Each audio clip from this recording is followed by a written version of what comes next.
you thinking of buying a new home but nervous about selling yours first? That is totally fair, especially in this kind of market that we're in Edmonton right now. So let's walk you through how Edmonton families are handling the move-up process right now without panic, pressure, or paying for two homes longer than necessary. Hey, I'm Leanna Martin's Edmonton real estate agent, helping families move smarter, not messier, and without any chaos. This is part 2 of my Move Up Buyer series. And today we're talking about how to actually sell and buy at the same time in Edmonton. In a market where listings move really fast, timelines are tight, and buyers need to know to think 2 steps ahead. And if you're figuring this out right now and want to map out what might work in your situation, my email and cell are in the description below. Feel free to reach out, no pressure at all, just good info.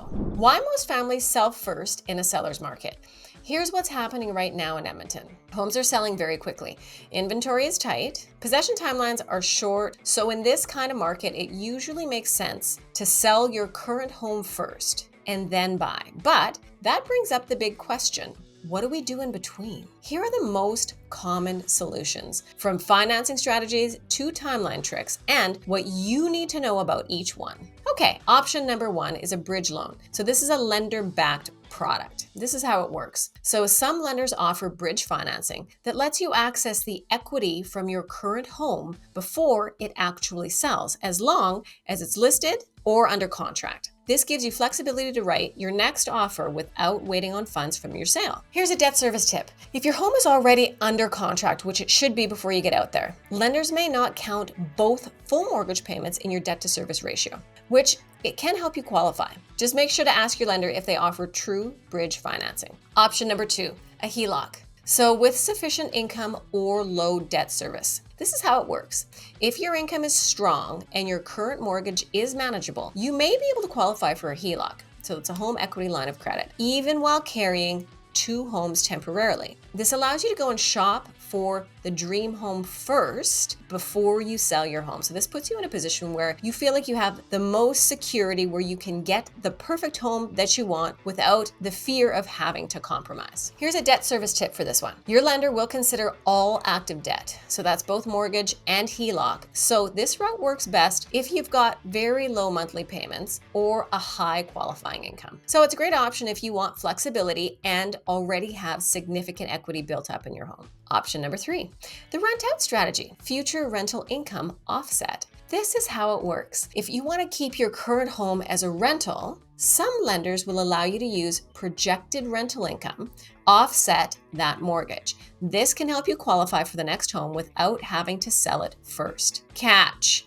You'll likely need either a signed lease agreement or a formal rental market analysis from an appraiser. So this one can take a little bit more prep time. Now here are some timeline tools to bridge the gap. Now let's talk timing.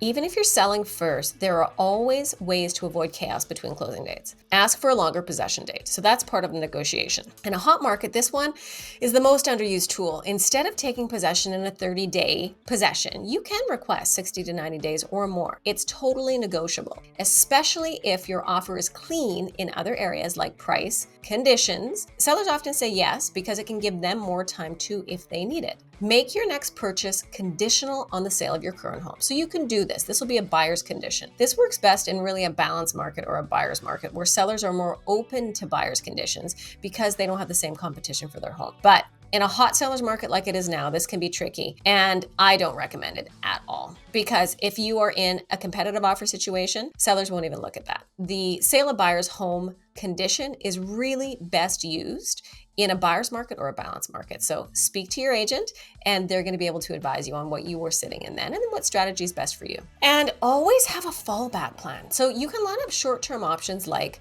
a furnished rental, staying with family, or negotiating a lease back where the new buyer of your home lets you rent out back from them for 1 to 2 weeks until you close on your new home. Even if you don't need it, knowing that there's help really does reduce the stress across the entire transition. So if you happen to be in this boat right now and you need help figuring out which path might work best for you, feel free to message me. My info is in the description. There's never any pressure, just real advice when you need it. Would you rather sell first and risk a gap, or buy first and hope it all lines up? Hey, have you done this before? Let me know in the comments. And if you've got a question, I'll do my best to answer it there too. You don't want to miss the next video. We are going to dig into the biggest financial mistakes to avoid that wreck your budget when moving up. Leanna Martins, thanks so much for joining me on this video, and I cannot wait to see you in this next one to make sure your budget is tight when moving up. I'll see you there.